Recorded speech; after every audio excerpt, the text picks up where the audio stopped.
Gee, Nikos. You seem to talk a lot. I talk too much, I'm sorry. Sometimes it seems to me that men get all caught up in what they're doing. They forget to take a moment and look around, see what effect they're having on other people. That's true. They get on a roll.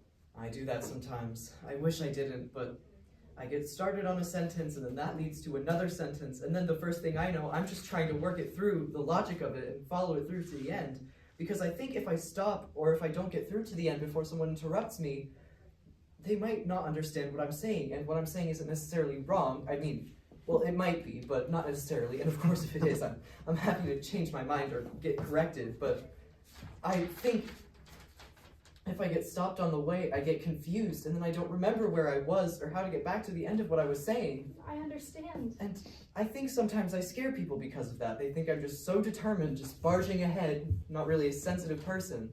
Whereas in truth, I am. I know. Do you know about dreams? Well, I mean, I have dreams. But do you know what they mean? I don't know, maybe. I had this dream.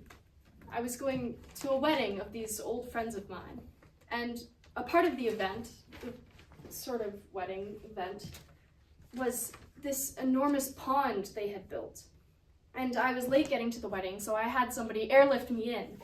And I dove into the water, but when I landed, the walls of the pond collapsed and 1,500 fish died. The water drained out.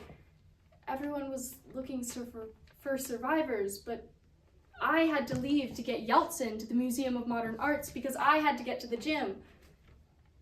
So when I took him into one of the exhibits and turned around to hug him goodbye, he turned to my mother and said, "Wow, look at that Julian Schnabel bridge."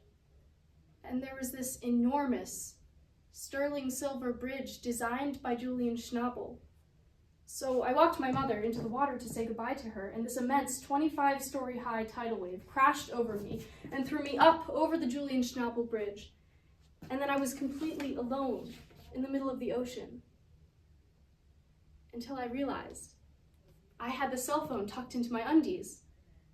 So I phoned Lydia to come get me, and she said, "Oh, perfect, I'll send Chopin," the name of her dog. "I'll send Chopin over in the car, and would you walk him and leave the car at 8th Avenue?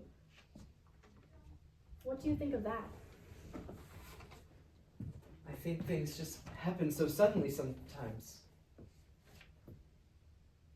Sometimes people don't want to fall in love. Because when you love someone, it's too late to set conditions.